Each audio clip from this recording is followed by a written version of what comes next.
Cats talk, now it's deeper than rap. Couple.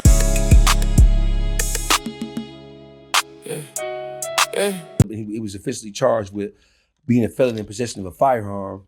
But the amazing thing about it is that you had multiple people who were shot by him, admittedly so, and he's not charged with no crimes of violence. He's not charged with shooting nobody or hurting nobody, none of that kind of shit. He's solely charged with being a felon in possession of a firearm that he recovered during an assault and a robbery of him. That's already in the federal complaint. Right. So when you read the federal complaint, it says that he's charged with being a felon in possession of a firearm with nothing else, right? And in the complaint, it articulates the fact that he was the victim of an assault and a robbery because they snatched his change and pulled his watch off his arm, you hear me? Right. So that's the craziest part about it. The other crazy part about it is that everything that the NBA camp said in response to JR and the world kind of like becoming aware of what took place, everything about that shit, it is what it is. It's a bunch of cats out of Houston, out of Baton Rouge, basically saying the feds snatched him up because they wanted him to make a statement. The statement is in the video. I saw the entire video. Right. What the world saw was just a snippet of what happened. I've also saw the restaurant footage from the parking lot showing Jay Prince and the whole. How you got to see all this footage? Cause we got motherfuckers who were in the restaurant. You know what I'm saying? We got chicks who work there. You know what I'm saying? So we got to see all that shit. And JR, after the shooting happened, he fled. He dropped the gun. He left it there at the service podium, right? And he walked about that motherfucker, jumped in his car, and got the fuck on. The feds never had the opportunity. Law enforcement, period, local, state, or federal, never had the opportunity to talk to him because he left the gun, just like some mafia shit. Like when you watch the old mafia movies, once you bang a motherfucker, you ain't gotta. They're looking for the pistol.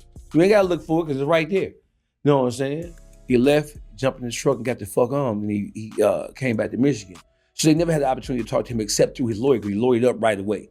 They never had the opportunity to talk to him. The only people who had the opportunity to talk to are the people who was in the hospital, shot the fuck up, paralyzed, with shit bags on, with missing fingers. Only people he had to talk to was them niggas. Simple as that. They made statements.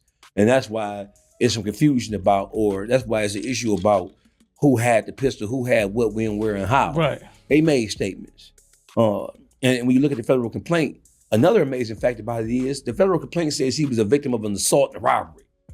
I ain't advocating niggas get locked up, but when you look at this shit from a straight line, if you've been in trouble before at all, if you know about the legal system at all, so these niggas robbed him and jumped on him, and he grabbed their gun, and even in the federal complaint, it don't say he had the firearm with him the entire time. It says that as he was being assaulted and took for his shit, right, he grabbed the firearm that hit the floor. It don't say he had it the whole time, right? And he grabbed it and he banged them niggas. And it was what it was. They got what they were supposed to get for playing how they played it.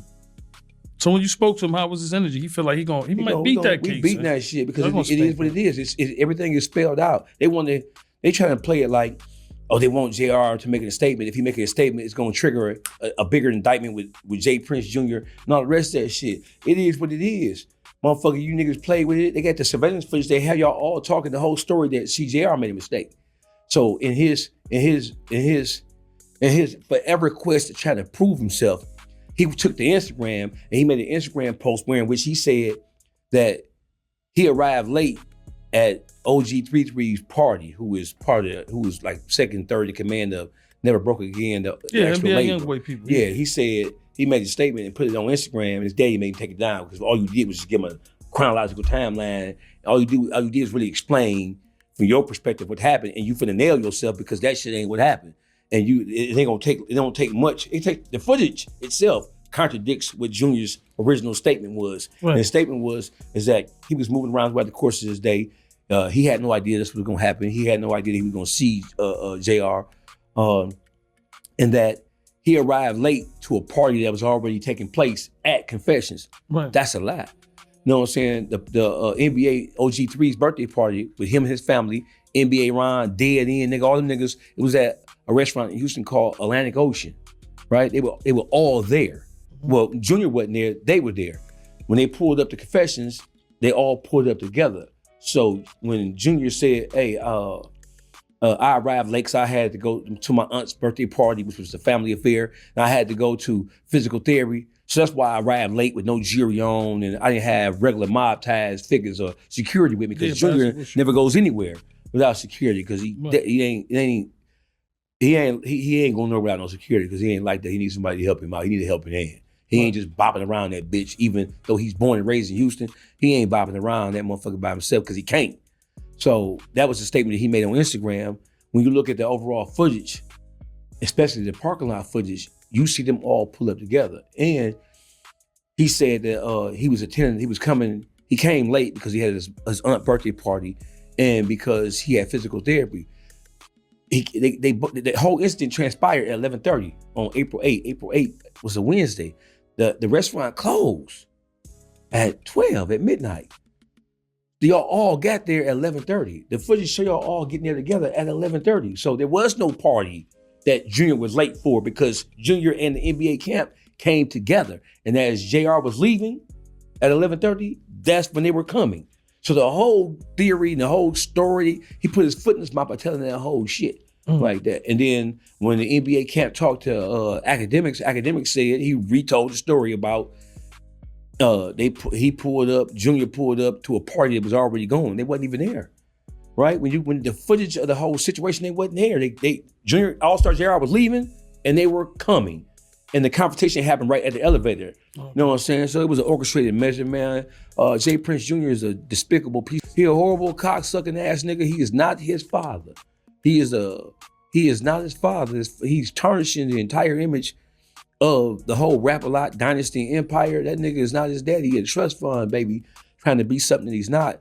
And that's why he constantly and consistently finds himself in situations like we have right now. It is what it is, though.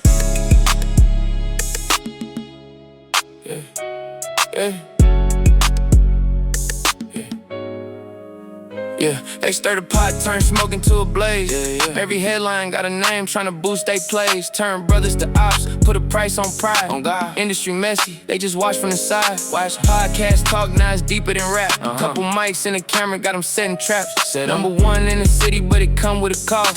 Dawgface news, tell the truth was lost. Started off cool, now it's tension in the air. Same room last year, now we can't even share. They clip one sentence, make it sound like a threat. Cut it up, now it's pressure on the neck. Got the city upset. In the Pontiac ties, but the D show love. Pontiac, Detroit. Still representing both sides when I rise above. Real one. But the blogs won't beef, they don't care who bleed. They don't. Long as views go up, they gon' plant that seed. For click.